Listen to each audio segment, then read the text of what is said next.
So I did Bob uses a weed whacker at an open mic finally. Yes. I meant to ask you about that. It went really well. That's awesome. Yeah, it was like this kind of cute moment where I had gotten off stage. It was like my last open mic in Boston, and I'd gotten off stage and I forgot to do Bob. It just like escaped me. And I got off stage and I was like, oh fuck, I was talking to one of the comedians and I was like, fuck, I forgot to do this impression I've been really wanting to do like the entire time we've been doing comedy. And he's like, fuck that, you're doing it. And he pulls the host aside. He's like, dude, we have to get her back on stage. And so I did it, and everyone laughed. Without any introduction, you just ran back on stage and went, Dimity! And the people just got up and started fucking applauding. No, it was like the host of this open mic really hates impressions. And so I was like, well, and as my one last parting gift to Owen, I wanted to, try out my favorite impression of Bob Dylan using a weed whacker. And admittedly, there were like 3 people left in the room, and I think they were quite drunk, but I'll take it. I hope that's how my whole comedy career goes. I'll be fine with that. So that's good news. That's awesome. So when are we gonna get video of this? Is this a thing? Oh, the Bob was not recorded. That's going down. As it's probably never going to be seen again. But you should have someone record it at the next show you do, because it's going to be in your archive. Like when you do when you do your documentary a few years before you die, people are going to want to play a clip of your early shows. Right. It's going to be like your calling card. Yeah. Dude, your first HBO special is going to be called The Bob Dylan Weed Whacker, and you're going to try to do like other material that you've been working on like diligently, but all anyone's going to want is the Bob Dylan Weed Whacker. Do Bob Dylan Weed Whacker! And I'm like, no! Like it's not even, I don't know! It's so stupid. That's not what Bob Dylan sounds like. That's not what a weed whacker sounds like. What are you talking about? You know what, though? When you do your version of 8 Mile, about how you came up in the streets to be a comedian, Oak is going to play a young you, where you're just mastering the Bob Dylan Weed Whacker, and so it shows like trial and error. Right. You're going to be on the street with a hoodie. Yeah. You're be on the street with a hoodie, and kids are be making fun of you, and you're like, they're not going to make fun of me when I learn how to do this. And it's like,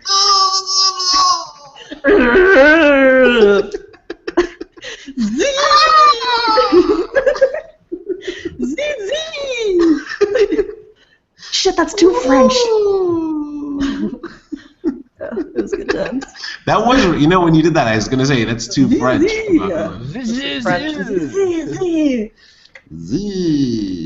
Guys, speaking of dying, I saw a meme someone shared the other day, and it was pretty crazy. It had me thinking. It said every year you pass the future anniversary of your death, and you have no idea. So we don't know what day we're gonna die, but every year we pass it. I hope nobody else remembers what day I die. I hope everyone's sort of like, on this day, I think it was like Wednesday. I can't really remember. They're going to remember it the way like old-time people remember when they were born. It was the season of corn harvest when Liz died. Exactly. I remember mulberries were on the tree. They were harvesting many cucumbers at that time. She actually died harvesting cucumbers. She worked at the CSA. Harvesting cucumbers. For the listeners at home, I'm doing air quotes. Sorry, Oak. I blacked out. I know. Guys, one thing I wanted to mention on this podcast was I've started to take a few notes before we record. That's so smart of you. I should do that. It replaces the Google Doc that we so valiantly tried to use. That should be worth money someday. In our early days, which as we would broadcast, we would type in notes that everyone ignored. And my computer would always be so frozen that it would take me 20 minutes to like populate a cell. It would be like you type 100 letters and then like 15 seconds later. Like Liz is typing a page of notes. Exactly. So I have a notepad that I jot notes on, and last week I had notes such as New York City smells like your lip after pizza and dirty vagina. Nice. Other notes.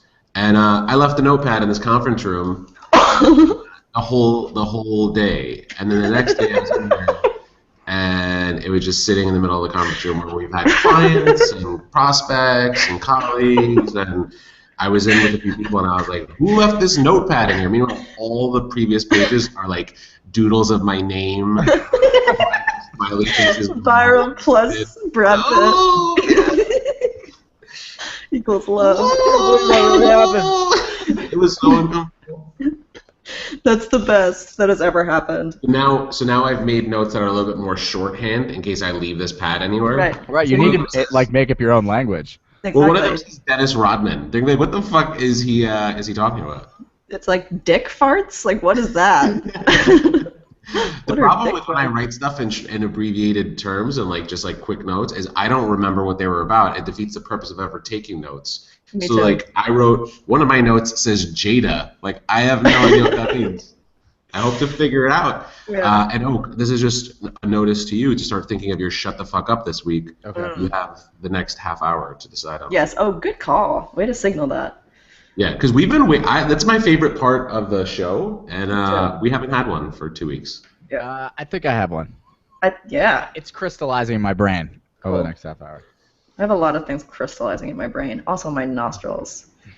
It's the paint fumes, you guys. My throat is burning. I swear to God. What color is the room you're in? Because I White. only seen.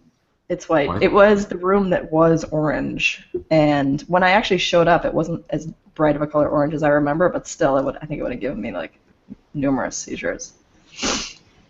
Maybe just one. I think one's enough. I love the way paint smells. Me too. That's how you know that. Yeah. Anyway, I used to have this big, huge notebook that it was like a big, like kind of big drawing notebook, and I would write all my jokes on it in like Sharpie marker just to like get the ideas out of my head and like put them all in one place. And I realized that I left it out one day while my landlord was showing my apartment, and it's got all sorts of like fucked up shit written on it. That's the best. Your landlord probably masturbated to it. No, he was maybe, I don't know. When I first looked at my apartment, he was carrying a bag of Twizzlers and eating them with impunity. I was like, this is unprofessional. Well, that's a man who gives zero fucks. Zero fucks. Yeah. I wish I liked Twizzlers because I would do that. Yeah, me too. You don't It's like like kind of Twizzlers? a power move to just be eating while you're like doing professional things.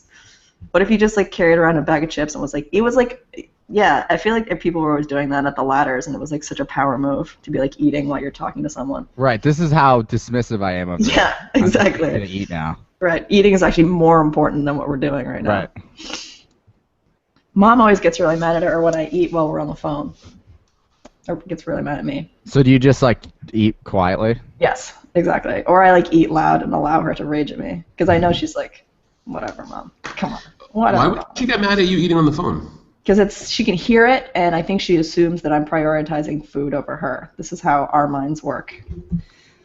You know, I was one of my coworkers was out of work on Thursday, Friday, and Monday, and a lot of shit happened at work on Monday. So he sends me a text message Monday night, and he's like, "What did I miss?" And I was like, "A lot that I don't want to text." So he calls me, and we're like in the middle of conversation, and it was a little bit echoey. And he said, I was like, "What are you doing?" He goes, "I have you on speaker because I'm preparing dinner." And I was like, "Okay." And then we're like in the middle of the story, and it was like the best part of the story. And he goes, "Okay, I gotta go because I gotta eat." And I was like, "Why would that make you have to go? Just eat on the fucking phone. I'm already on speaker." And he's like, "No, I don't want to talk on the phone while I'm eating." Yeah, and I think like, it's all right, like, well, you're gonna get the rest of the story then. Yeah, I don't like. I'm a spiteful bitch. I don't know. I find eating fairly personal. My roommates used to think I was a secret eater because I would never like join them for meals. Have we discussed the condition called misophonia? No. No, absolutely not. I believe that's a condition whereby the sound of people eating drives you into a rage. Oh, that's me. You know that's me, right? Every time I have dinner with you and Mom, I want to kill myself. I did not know that. That's Yeah. how little I pay attention to I know. wants and needs. Yeah, don't you? Maybe it's because I just go inside myself whenever it happens. But no, I'm just kidding. It's not that bad. Your daughter, on the other hand, I can't even take Dude, it. the like snacking sound. It's like aggressive the way she snacks it. String cheese, and she wants you to know it. Exactly. It's Like it sounds like she's faking it. Like she's doing it on purpose. I used to freak out about it so much that my friend Tara, she was like, I told her about it because one day we were around someone who was eating a banana, and I like fucking lost my mind. And she's like, "What's wrong with you?" And I was like, the sound of people eating like makes me want to fucking flip out. So she used to try and do it on purpose. We call it pee-locking. That's the sound that your mouth makes. I've never talked about pee-locking before. No, I don't know much about it. Ugh. I hate it. So the other thing, what really gets on me, and a cubicle neighbor of mine used to do this at a job I had, is cowardly soup eating. Like bringing the soup to your lips and be like, but like not, it's hot, but you want the soup. Right. You're, like trying to take in a bunch of air as you like take a tiny bit of the soup, and it's like. And it's just, you know what? Either let it fucking cool off, or deal with just the pain. Fucking deal with it. Yeah. Or deal with peeling skin off the roof of your mouth during the next meeting. You know what? Yeah. If you can't put the fucking soup in your mouth, it's not ready to eat. So No. fucking Just wait wait. down. Microwave it less, maybe next time. Maybe not microwave Christ. it until it's nuclear. Maybe just regulate that, because I can fucking hear you being a pussy about You're eating a that soup. pussy. You're a pussy. Not only that, but you're like you're just broadcasting your fucking pussiness to everybody who can Yeah. hear you. Yep. Wait, I think you just gave a shut the fuck up. Oh God, with your soup. Shut the fuck up. Shut the fuck up with your soup. Shut the fuck up with your eating. Keep it to yourself. You know what? This is an interesting topic, though, because I cannot eat by myself. Like, I will never, if it comes down to, if it's like lunchtime, I'd rather not eat than go somewhere and sit there and eat by myself. Oh, I prefer it. I much prefer it. Really? Yeah. In college, I didn't use my meal plan for like the first week because I didn't have anyone to like really go to get like breakfast, lunch, or dinner with. Yeah. So I would just like go to the vending machines. I was like a lot different at 18, I guess. But yeah, I can't, I've never been someone who's like, oh, there's a Panera, I'll go grab lunch and sit at a table by myself. I'll just decide that I'm not hungry enough to do that. Yeah. Which is weird because I like always want to be eating. So I heard an interesting term for like going to dinner or movies or doing other stuff like that by yourself. Master dating. Ooh, Oh. I'm a huge master dater. Me too. I'm just a constant. Huge. I'm master dating I'm right constantly now. master dating. I mean, I used to be. Obviously, I'm like married with a baby now, so I don't do Yeah. anything alone. But Right. yeah, I used to go to the movies by myself, go to concerts by myself, go out to dinner by I myself. love master dating. Mm. That's cool. I have a hard time. I can't eat around a lot of people because most people make me really nervous, and I can't eat when I'm nervous. It's like if like how all those girls, well, there's certain women who like only go out on dates with guys to like get a free dinner. That like would not benefit me at all because I would be too nervous to eat. Interesting. What do you like? Are you nervous you're gonna mishandle the food? Like Sort of, or they're gonna see the inside of my mouth. I have this like horrifying paranoia about people seeing. Like I bet you can see it right now. But what about a burqa? Yeah, that'd work. That I seems- could have all sorts of contraptions underneath there.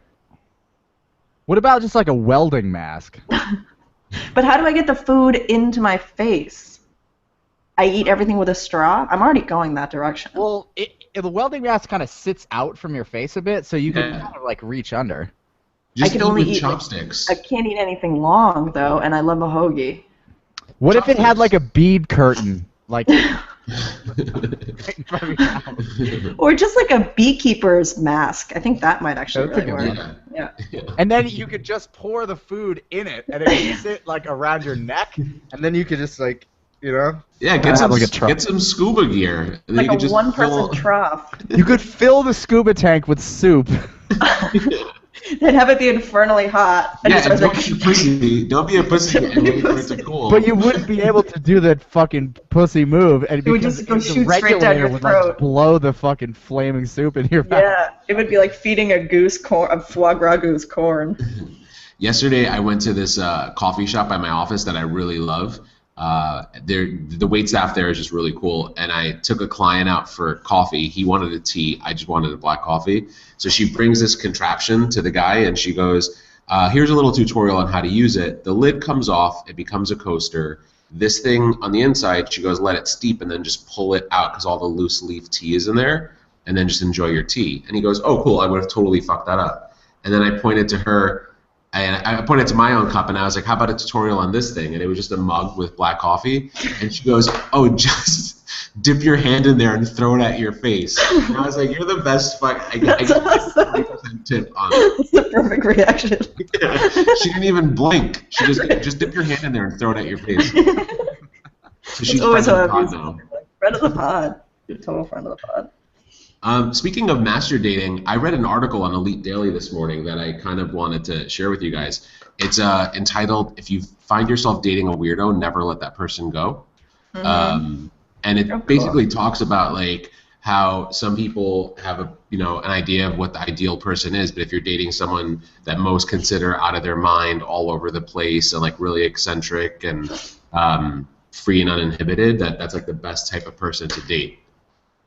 And a lot of people are sharing this article on Facebook. I shared it, and I've already gotten like 5 or 6 likes. I think it's because everybody thinks they're a weirdo, but not everyone really is. Like, I think I'm a huge weirdo, but I actually don't think I'm really that weird.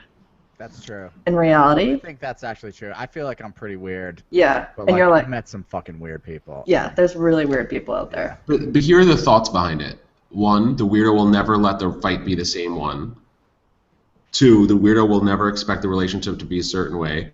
3, the weirdo will introduce you to the freak inside you. I don't know where I am with numbers, so L, the weirdo will never be replaced. M, the weirdo will never question when you need to take time for your own adventure. Okay, TLDR, this is a fucking really long article. Yeah, also, don't these seem like totally arbitrary? Like just good qualities that people have? We're just telling people it's okay to be a weirdo. The weirdo will never leave shit stains inside the toilet that become encrusted and that you have to chisel off later on. The weirdo will never inadvertently block the clog with its very thinning hair. Right. The weirdo will never leave your lunch meat packages open after eating half of it while drunk. Yeah, this is just like a bunch of stupid shit the author did that he's trying to absolve himself for. That's what my stand-up comedy routine is, too. It was just clickbait, and I fell for it. I'm sorry. I always do. No, but I mean, the truth is, you know there's certain things about yourself, and then you see them in other people, and you want to correct them in other people without correcting them in yourself. So most people don't want to date a weirdo because there's things that might remind, unless you're seriously one of those people who's just like a really uptight type of person, and you need someone to kind of like help you be more uninhibited. But I don't know, that only happens in movies. Yeah, exactly. Most stuff only happens in movies, I think. I use it as like a guide to life. Like everything I see in movies, like I watched Mad Max Fury Road, and that's probably a pretty good guide to existence. Yeah, it really is. The Mad Max guide for the chicken soul or something. The Mad Max guide for the teenage soul. I might go try to see Mad Max like in like an afternoon matinee while I was napping. Yeah, I really want to see it. Can you wait till next weekend? Will it still be in the theaters? Probably. Yeah, it just came out. Isn't it like the most popular movie ever or something? Yeah. No, it's funny because I would have expected it to be like #1 in the box office, and it's already at like #4, pulling in like less than $10 million a week. I think there's a lot of like people like Amy out there who are like, that's weird. I'm not gonna see that. Yeah, totally. Tell us how you really feel about your bride, Oak. Amy does not enjoy really weird stuff. Amy's not interested in anything that's like, she doesn't like movies where people are seeming to be brutalized. You go see that movie, and then she'll split the popcorn and go see Aloha or some shit. I know, but the problem being that somebody has to manage the offspring. I'm pretty sure she can handle her own. She'll just loudly chew at the house. You'll know she's okay because you'll hear her. You'll hear her chewing. You'll hear her chewing on her. So, Dean and I last night were reminiscing about the good old days. And wanted to do something, you just fucking strapped the kid in the car seat and left him in the back seat. Fine, you lock the doors. They're not gonna get kidnapped. It's not like the height of noon. It's like it gets up to 90 degrees in the car. Whatever. You go out at some point, like when you're going out to take a leak in the middle of the movie or get popcorn or whatever, and you just peek in and make sure you're still moving. NBD. Babies are too fragile these days. My dad we didn't have car seats. I'm not even shitting you. We didn't have car seats. My dad didn't have a license. We would just like drive around rolling around in the back. I was talking to my cousins about this because my cousins had a really shitty upbringing, and they said that their dad had a van, and he bought a van like at a steep discount, and it didn't have a bench in the back, so they would put a couch in there when they needed to go somewhere. That's fucking dope. A sliding couch in a big ass van. Kids that they had in their house. And I was like, okay, you guys won. We at least had a nice car, but we weren't required to use seatbelts, and we had no car seats. Yeah, we used to ride around in the back of my aunt's pickup truck. She had like a cover on the pickup truck, and it would be like me, Oak's friend Mark, and the dog, and we would all be like fucking sliding around back there. Oh yeah, and the sound of the dogs like claws like leaving purchase as the car like accelerates or comes to a stop. Right. Frantically trying to maintain its position. Yeah. And we were doing no better with it. So apparently now you're supposed to sit in a car seat until you're like 14. 30. Yeah. They have fucking gigantic car seats. Yeah. Car seats for teenagers now. Yeah.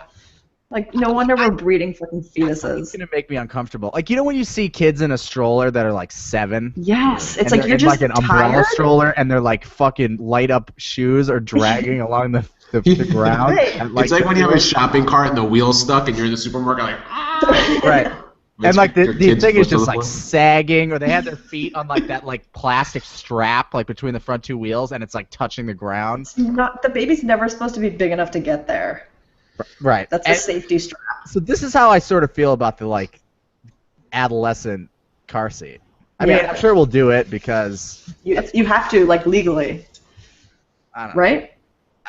Won't Department of Child Services come along and take Leah away from you if you don't put her in her fucking teenager? I think the Department of Parental Judgments. Yeah, totally. The Department of Helicopter Moms. Can you imagine? Leah's like the most advanced kid for her age. She would apply for like legal emancipation before ACS ever got them out of that household. She's like, I'm doing it for all of us, you guys.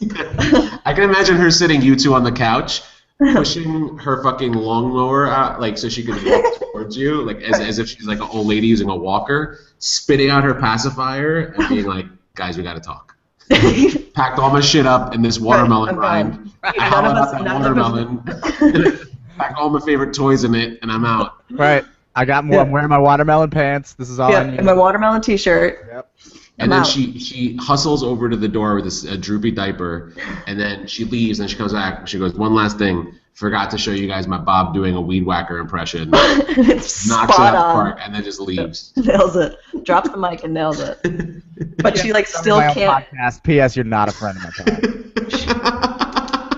Who is this? Leah. Oh, yeah. P.S. Your pod sucks. It's if she, like, still can't quite walk yet, so she just would, like, walk all the way around the side of the room to, like, get out the door. I just had a vision of Leah in, like, 3rd or 4th grade sitting at the lunch table and Oak, like, popping by for a visit, and then she's like this, like, hiding her face, and then the kids around her are like, hey, we listened to your dad's podcast. We found some old recordings. And she's like, yeah.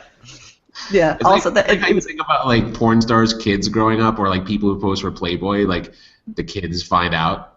It was almost as bad as when the kids found out that her dad wears a fanny pack, which is something I found out yesterday. Dear future Leah. Oh, where's a fanny pack? Who's watching this and planning on using this against your father? Yeah. You poop in the tub. I can see like the grimace on your face. Power move. Pooping in the tub is a power move. And you pinch off nuggets in the tub. You do it regularly. You love to do it. Yeah. So I hope this is playing over the loudspeaker at your high school. Yes. It's not it's a fanny pack. Okay. It's a fanny pack. Oh, okay. It's like a belt with like a sort of expanding pocket that you put your phone in for the gym. Oh yeah, that's you know what they call that? I think in French it's les fanny pack. I think it's a pack of fannies. I think it's a pack for fannies. So what? That's a fanny pack. I wear a fanny pack. Yeah, I'm a dad. I wear a fanny pack. Do what I want. I have a confession.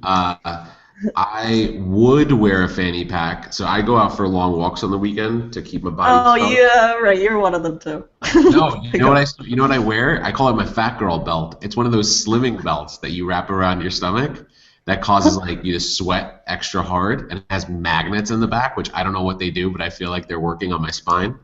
You never saw those? Nope. How late at night did you see this commercial? No. I bought it at Marshall's, which is even worse. It was like it's even worse. Marshalls. And was it in the made-for-TV aisle? No, it was like in the cosmetics aisle. It was definitely made for women, but it's supposed to like help you shrink your waist. And so like I wrap that around, and so I don't have room for a fanny pack to hold like my keys and phone and wallet and shit. But do you just like swaddle your keys and phones and wallet to your person with the wrap? No, I wind up keeping them in my pocket. So like I have a giant, like it's weird. If you ever see me walking through the Bronx on the weekend, I have like a very cinched waist, a very like. I have like giant pockets because I have like my phone, a water bottle, keys, wallet, like lottery tickets. I have everything in my pocket.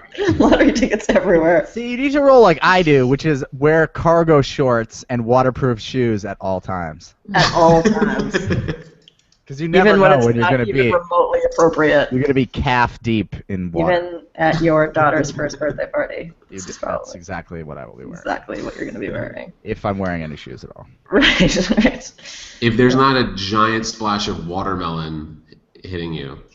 Yeah, totally. From the fucking watermelon monster. There will be. Many splashes of watermelon will be hitting me. She is a funny creature. To the viewers at home, Leah's hair is much more thick than it looks in photographs. Just in case yes. Bean has witnessed.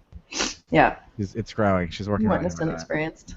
Yeah. So we have been ignoring the elephant in the room, which is that Bean has moved back to the tri-state area. That's true. That's true. Ta-da. I broadcast to you now from my palace underneath the BQE. Fuck yeah. Yeah. It's exciting to be back. And that means upcoming shows for all you New Yorkers. Yes, exactly.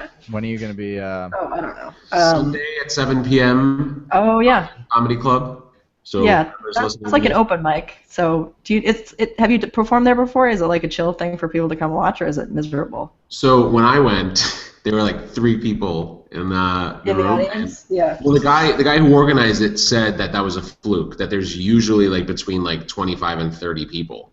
Are they all comedians, or are they real people? No, they're people. He has like 6 or 7 people. Because it's next door to like an institution, like a really big comedy club. I forgot what it's called, like Comedy Cellar or some shit like that. And I think people trickle over into this. Cool. Yeah, it's a good place to just like do your like first New York show. Yeah. And I'll be there, so. Cool. Yeah, so Sunday at 7 at the Gotham Comedy Club, you said? On MacDougal. MacDougal. Cool, that'll be fun. And then I actually have a show in Boston coming up on June 18th, and then hopefully I'll be, I don't know, it might take me a couple months to book anything in New York just because I don't like really know anybody yet, and nobody's like seen me do anything yet. But I want to, I'm going to be applying to festivals, I think, in the next couple of weeks. So I think the way to get to book shows in New York is to be one of those people that stands at the top of the subway stairs and is like, "Do you like comedy?" Yeah. Which there's 2 answers to that. One is yes, in which case you are now the person would now sink their claws into you and try to get you to buy tickets to this comedy show. The other answer is no, in which case the person will ruthlessly heckle you or call you a liar. Oh, I don't know. I'm not gonna do that. You should do it. Totally do it. It's horrible. You should definitely do it because right now the corners and subway stations are fucking littered with people trying to sell mixtapes. Oh, and that always works out like gangbusters for them. Yeah. All those people eventually become famous rappers, right? Yeah. Well, here's the thing, though. The mixtape is free. It's the autograph that costs money. Oh, you're right. Yeah. And you don't want to buy the mixtape without the autograph because there's no point. How can you prove that you were like that you bought the mixtape from the guy? Yeah, from DJ Fleazy Fleek on the corner of whatchamacallit. Did I tell you guys about my experience with one of those guys a few weeks ago? So they're like super aggro down here, which is crazy because I work in a neighborhood that's all like super white people who are shopping at like Chanel and stuff on their lunch break and taking like long lunches, so they're never going to buy a mix CD. And so I was walking with my coworker, and one guy stopped me, and his buddy ran over, and they're like, "Come on, man, you want this? You look like a businessman. You look like you have a lot of money." And I was like, no, thanks, not interested. I tried to be as respectful as possible, and they were trying to be funny, and they were pretty cool. They weren't like, I didn't feel like they were being too aggressive. It was actually kind of like I was laughing, and then I was with my coworker, and I was like, yeah, I was like, by the way, we're trying to offload some of her mix CDs, so like we can't buy any of yours. And the guy got like super offended, and he goes, I don't think that's funny. I'm trying to make a living out here. He got offended by my making a joke about it. I wasn't trying to like, belittle him or make it seem like his work is nothing. But I was just like countering with, well, we're trying to sell some ourselves. And he was like, we're trying to make a living, and I don't think that's very funny. And I was like, it reminded me of that Sprite commercial where they had like two guys like pretending they're basketball players, and they're like, yeah, when I'm on the court, I drink Sprite. And then the director yells, cut. And then they have like British accents, and they're like, when I played Hamlet in London, and it was like they were just pretending to be someone. This guy all of a sudden went from being like, yeah, man, you look like a businessman. You look like you got money to. And then he's like, frankly, my feelings are hurt. I'm kind of offended by that, actually.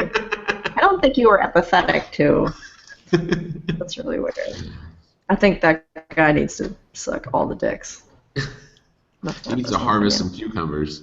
Yeah, he sure as hell does. Yeah. Speaking of harvesting cucumbers, we don't want to give them too much airtime on this podcast, but we do have to address friend of the pod, Caitlyn Jenner. Yeah. Big fucking news this week. That is big news. So, catch me up on the details. I know that this is a thing, but I don't know the ins and outs.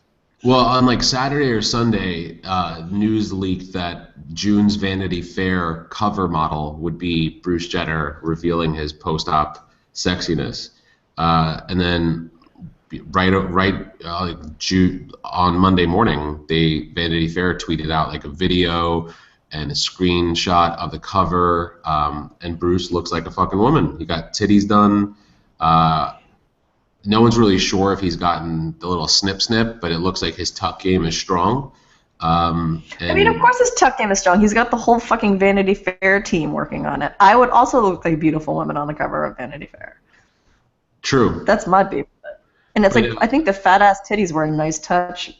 It is crazy though, because it's something that like, first of all, there's been rumors for decades that Bruce Jenner was like trying to be a woman, and in the past like few months he's, confessed, and it was still kind of shocking to see him as someone who like was on the cover of a Wheaties box and like dated like high profile women and had so many kids, and now here he is at 65 like in a fucking bathing suit with huge tits, looking like Jessica Lange, all up on the cover of Vanity Fair. It was still, I don't judge him. I think, do what you have one life, do exactly what the fuck you want to do with it.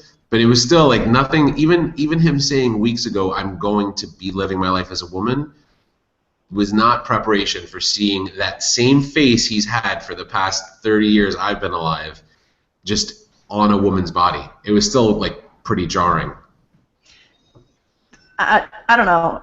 A comedian made a good comment about how it's if Bruce Jenner really did want to be a woman his whole life, if he really did feel trapped in his own body, if he had to go through that and he could still achieve all the shit that he achieved, like that's really fucking badass. On the other hand, the whole Kardashian family is fucking disgusting monsters. And there's another comedian who makes this hilarious joke that's like, people think it's crazy to say that the Kardashians could have driven Bruce Jenner to change his gender by like, I don't know, maybe, who knows why, maybe he wanted to like be the most famous out of all of them, because he is now. But it was like, but people think that that's crazy that they could drive somebody to that, but you have to remember that this is the same family that drove Lamar Odom to smoking crack on the corner in LA.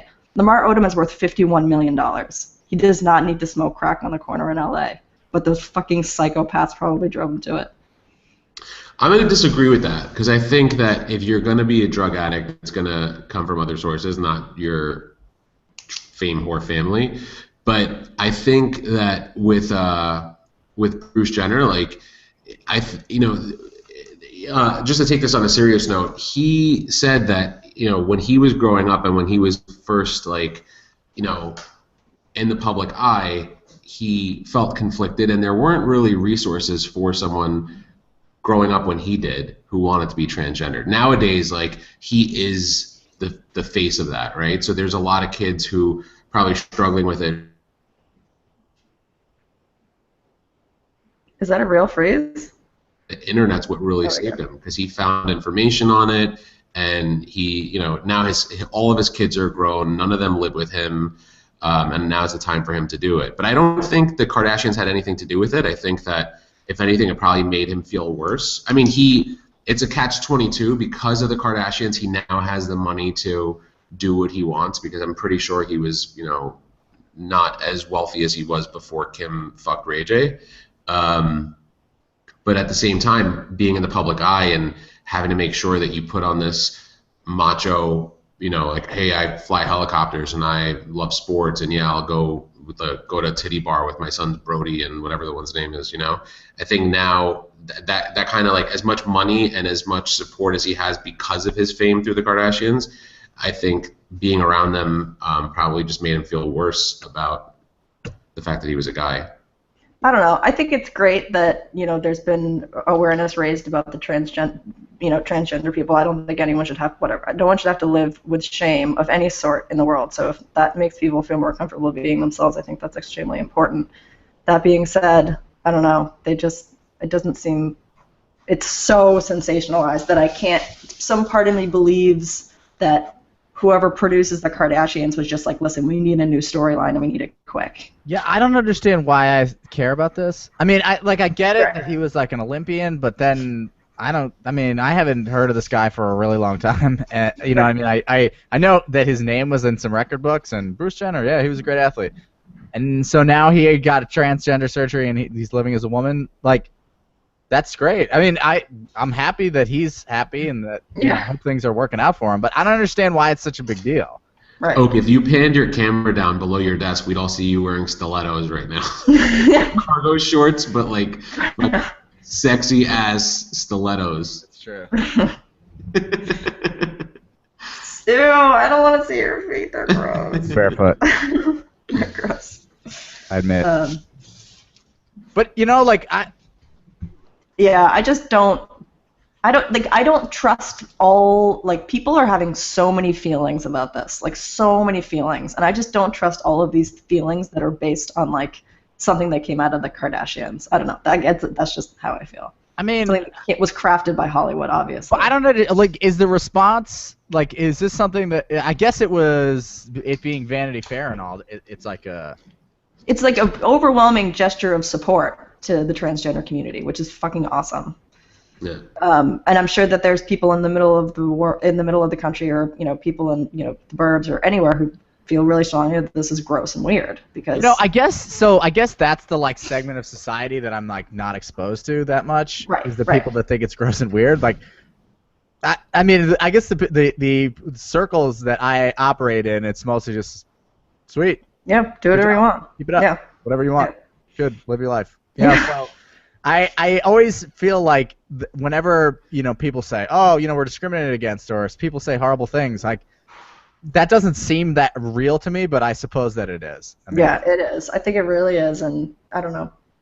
But at the same time, like, who gives a fuck what some like nut jobs at like some crazy church in the middle of the country are yelling, or you know what I mean? Like, do they come to your house and yell that stuff?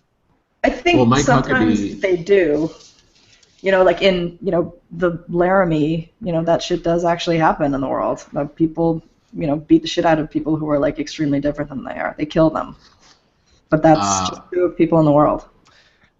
I know, but like people do that shit in like fucking Afghanistan too, and like, I don't know. I mean, I understand. Like, I want to say just fucking move.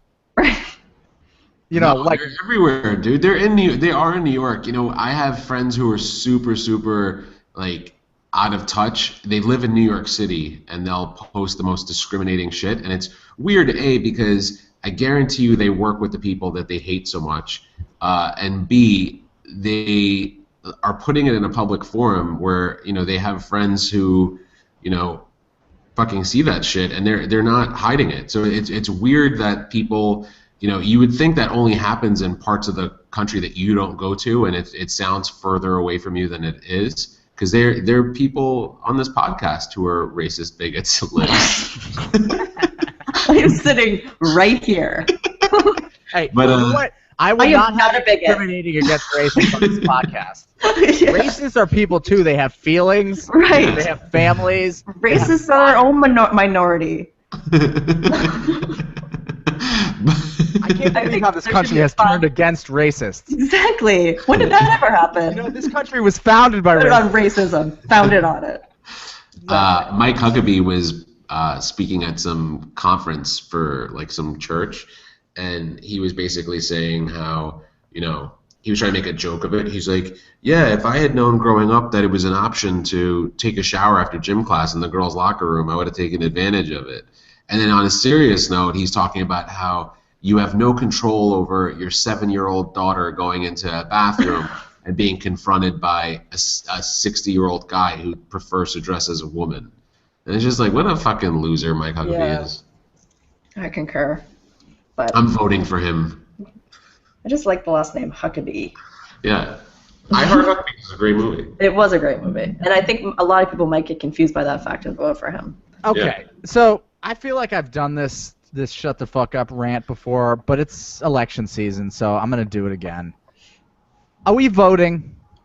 Why are we voting? Who are we voting for? Yeah. What the fuck are we voting about? Like, have we decided that, like, is it going to make any difference whether we vote for Mike Huckabee or whatever the, like, liberal version is of her?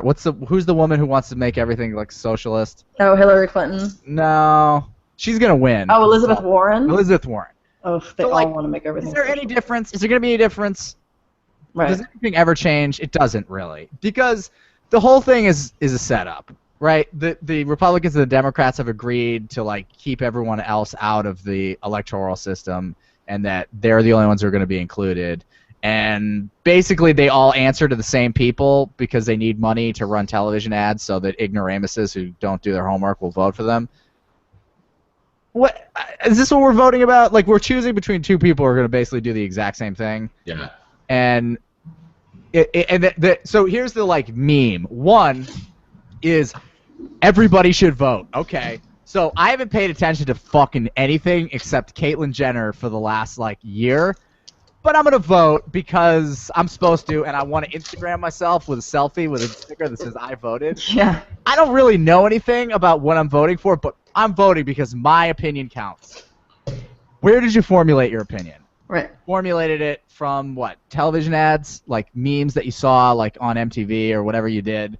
This is all stuff that's formulated by political parties using their campaign funds, which they have to get from the interests that they serve in order to pay for. So all you're doing when you're voting out of ignorance is perpetuating the system which you're fucking complaining about. Yeah. So if you don't know, first of all, if you don't know who you're voting for or why you're voting and you don't have an informed opinion, don't do it. Don't vote because you're the fucking problem.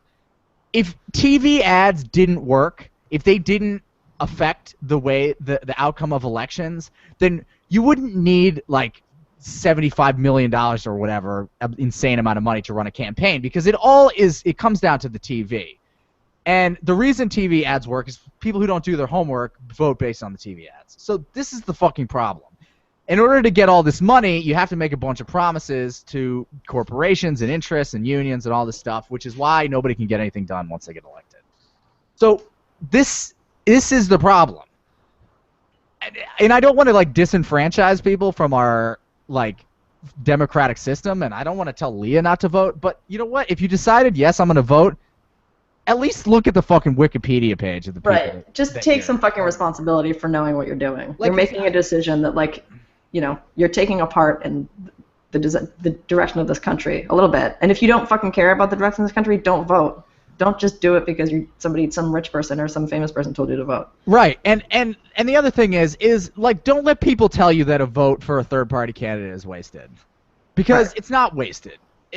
Vote for somebody, because the Republicans and the Democrats are going to do the exact same shit. They've got the whole game is rigged. They've got it. It's a conspiracy between the two parties to keep shit and to keep other candidates with other ideas out of the loop. Because that's what happens when you put the people that make all the money from the system being the way it is in charge of the rules. So, you know, stop fucking posting your first of all, your outrage at the current government system, and then your support of some Republican or Democrat. Which is the government system. So basically you're like crying out against the government system and then contributing to it wholeheartedly. Basically all I'm saying to you, America, is do your fucking homework and shut the fuck up. I think, yes. I think, amen. I think that voting should be harder than it actually is. I think you should actually be able to speak intelligently about why you're voting. Whoa. Hey man, there's certain people that aren't educated. They can't get a driver's license. They can't prove their identity, but they should be able to vote. They should be able to vote. It's racist. Garbage piles. Yeah. They don't know what's going on in the world, but hey man, they should be able to vote, man. Yeah. You can't disenfranchise people. Everybody has a voice. Right. I'm not going to vote now because. Yes. Here's what I'm saying. Do your homework. Like, decide who you're going to vote for based on reasons that you've researched or you formulated based on your values for a reason. Yeah. Not what you've seen on TV. And if this is too much work, if you're not interested enough to do this homework, then don't vote. Just don't do it. Lazy people don't vote. That's fine. I won't vote. Thing. Lazy people do vote because I know, but I'm telling lazy people : Oh, yes. Yes, that's what I was. Sorry, I missed punctuation. Punctuation matters. Yeah, it was an imperative. But unfortunately, we are exactly the people that should be educating themselves and voting, just like we're the type of people that should be reproducing. But it's all the other people that are doing both of those things, and that's why this country's in the shitter. I sound like such an old woman. Yeah, I will say that if you are going to vote and you find yourself not knowing who to vote for, rather than just clicking down one line based on the party your parents affiliated you with, you can do a write-in ballot, and you should write in "Coming in Sideways" is a great pod. Yeah, that's true. Just right. "Coming in Sideways" is a great pod. Smiley face. You know, speaking of our pod name, I can't stress this enough. I know, Oak, you came up with the name for this podcast. I adapted a phrase that another person had come up with as the name. But maybe it's my delivery or people who know me even for a moment. When they find out that we have a podcast and I tell them the name of it, they automatically are like, whoa, because they think it's sexual coming. Yes.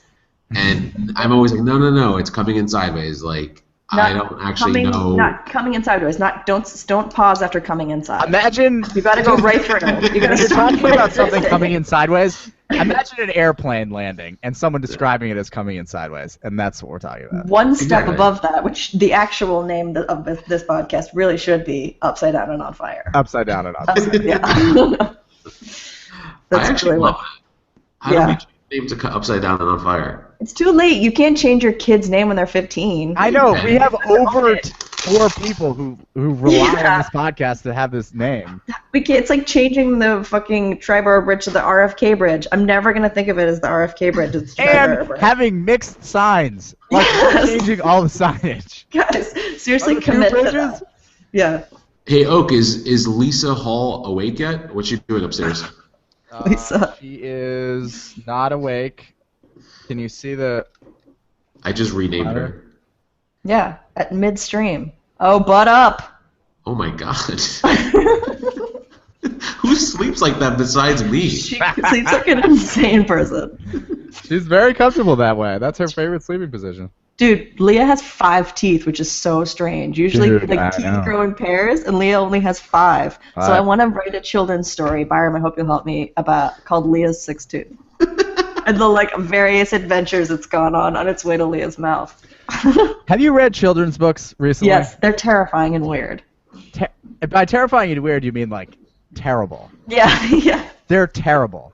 That's why I think Leah's 6th Tooth would be such a hit, because it's not written by a robot. The story is the basic storyline is there's a monster, right? But monsters are weird looking, and everyone else is cute and cuddly. So the monster is very lonely and goes around looking for love, but there's no love to be found because nobody likes a monster. But then the monster finds love. The end. The end.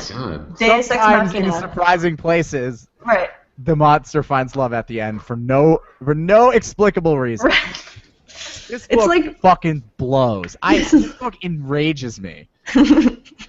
They are really bad. They're really bad. It's like, well, you know, Shel Silverstein books? Yeah. He was supposed to be this like great children's author, but the books that he wrote that I'm familiar with are The Giving Tree, which is the story of a tree that gives of itself so much that it fucking dies. Yeah. And then the Big O Meets the Wheel, or the Triangle Meets the Wheel. Is that Shel Silverstein? Oh, yeah, that's the which one. Which is the story of changing yourself until people finally accept you. Mm-hmm.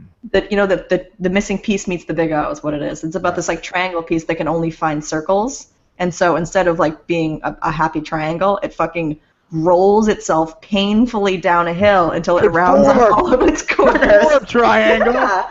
That's exactly what the story's about. Shape is unacceptable. Yeah. In order to be loved, in order to not die of exposure, you have to change yourself. Wait, Giving Tree is one of my favorite books. Really? Yeah. Do you like really believe in that premise that like this boy, he takes everything from the tree until it's a stump, and then he carves the stump into a bench and he puts his ass on it? That is not friendship. No, I know, but it was my favorite book growing up. My other favorite book growing up, and it's actually still probably my top 3 favorite book, Alexander No Good, Horrible, Very Bad, Blah, Blah, Blah Day. Do you remember that book? No.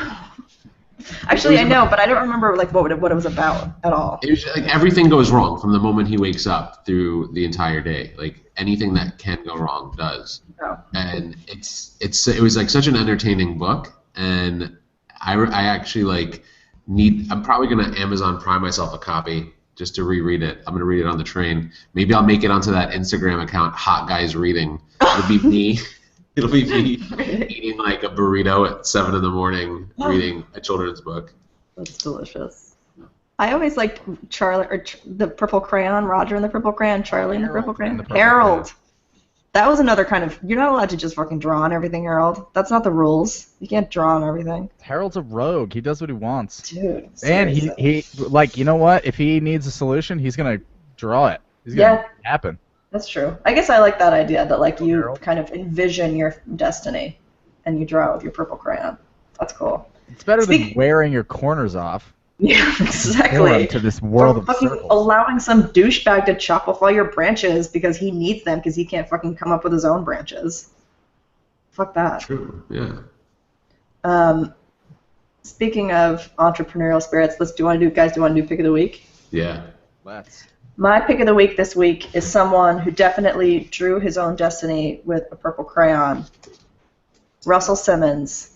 Do you? This is the book that Byron bought me as a gift probably 8 years ago. And I've never even looked at the binding. It's like perfectly pristine. Like not even a page turned in this book. But there's a bookmark in it now. There's a book. Well, I think it might be the Amazon receipt. Oh, let's look at the date, shall we? Oh, it's in there. September 16th, 2008. Did I include a gift message? Let's see. I hope so. No, and you sent it to me in Martha's Vineyard, and this is when you lived at West 260th Street. You know, the receipt's probably so old that like the ink is faded off that page. It like literally is. You can't even see it. And I bet Amazon receipts look so different now. Wow. Anyway, but I'm going to start reading this. I have a really long bus trip ahead of me tomorrow, so I'm going to start reading this tomorrow. And I'm going to fucking read it, and I'm going to do me. It is really inspiring. I'm actually disappointed in myself because I bought that for myself. Probably. Lest I forget to mention, foreword by Donald Trump. Sorry to interrupt you, but yes. It's going to be awesome. I'm going to get my shit kicked out of me on the bus by a bunch of fucking I'm sporting Donald Trump hair today. When I was waiting for a connecting flight, it's when Ashley Judd got me kicked off my flight to Nashville. See you next Tuesday. Yeah, I saw that book in the in whatever the Hudson newsstand was, and I picked it up because I needed some material, and I read it, and I was so inspired because it just talked about like how he, like, in an NYU dorm room came up with the concept for, like, Def Jam Records and shit like that. And I was like, damn, I could do anything. And I remember reading that. I must have bought like 4 or 5 people copies of that book because I was like, you have to read what Russell Simmons did. And then he came out with another book which I bought, but I still haven't read, about like how to be rich or some shit like that. And then he's overdone it. You know, he has like that Rush card where like you get money. It's like a debit card for like poor people or some shit like that. Cool. So I've kind of like fallen off the Rush Uncle Rush bandwagon, but that book is really good and inspiring, so you should definitely read it. I'm really excited. I'm gonna read the whole thing before our open mic on Sunday, and then I'm just gonna fucking take the house down with my words. D. Yep. My pick of the week is not something I can say. It's only something I can show. Oh. Can you guys get a load of this? Yes. Oh my god, I find the best fucking shit when I am unpacking. For the listeners at home, there's a little bit of a backstory. So Byram just held up his phone to the camera and showed an Instagram photo, which I just posted. And the photo is of me. I went to my best friend's bachelorette party in Las Vegas, Nevada, and we went to a Cirque du Soleil Zoomanity, which, unbeknownst to me, is all about sex. And at the end of the show, if you've ever been to a Cirque du Soleil, does this even happen at all Cirque du Soleils? But anyway, it asked for audience contributions. They wanted somebody to come up on stage. And I was sitting in the front row. Being polite as I am, I failed to not make eye contact with the person pulling people up on stage. And she was like, you're coming up. So I got pulled up on stage and had to perform a lap dance to this like African guy who also failed to not make eye contact. And the photo that I posted on Instagram is a photo of me on stage at Cirque du Soleil wearing a fucking like sequin skirt and doing like a lion roar pose. So I totally thought that was photoshopped. No, that's something that actually happened. Something that actually happened. That's awesome. Yeah. That was the best thing I saw in my life. Yeah. It was one of the best things that's happened in my life, to be quite honest. Nice. So I always put performed in Cirque du Soleil on my resume because it's the truth. My pick, I have 2 picks this week, being greedy. One is Neil Stephenson's new novel, Seven Eves. Oh, nice. So his books are really long, and sometimes they can grind a little in the middle. So I pre-ordered it because I love his books, and I was a little bit, hesitant. I'm really ready to dive into this book, and the first page, the moon blows up, and so after that, I was all in. And it's a book about there's 2 years until the world is going to end because the moon blew up and it's going to start raining down on the people. So they're trying to figure out how to get people to live off the earth so some people can survive. It's really, it basically, there's 2 characters that are that freeze. Yeah. Oh. Just not paying attention. Yeah. Good pod. There's 2 characters that are basically, what's the Tesla guy's name? Oh, Nikolai? No. The guy that owns the company. Byron talked about him last week.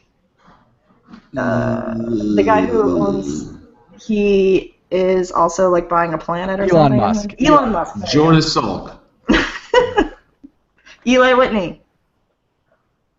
So there's basically the main characters are Elon Musk and Neil deGrasse Tyson. Oh, cool. And it's just awesome. Like it just goes into like sort of living in a space station and like trying to deal with this as like a civilization and all this other stuff. And anyway, it's awesome. It's a fun book. I'm really enjoying it. Almost done. Oh, almost halfway through. I want to borrow it from you after you. Yeah, I have it on Kindle, so no, I don't know if I can loan it to you or something. Okay. Anyway, and my next pick is an Android app called Heavy. It's just like a weightlifting tracking app. I've been really enjoying it. It's like super easy to use. It lets you like enter weight based on like the plates rather than like manually putting in numbers. And it's very clean and nice. So cool. Heavyapp.com. Cool. Fizzle for your weightlifting needs. All right. I think that's been our pod today, y'all. Tiny Ginger is going to be up pretty soon. Good podding. All right, love y'all. Love you guys. next week. Welcome to New York. All right.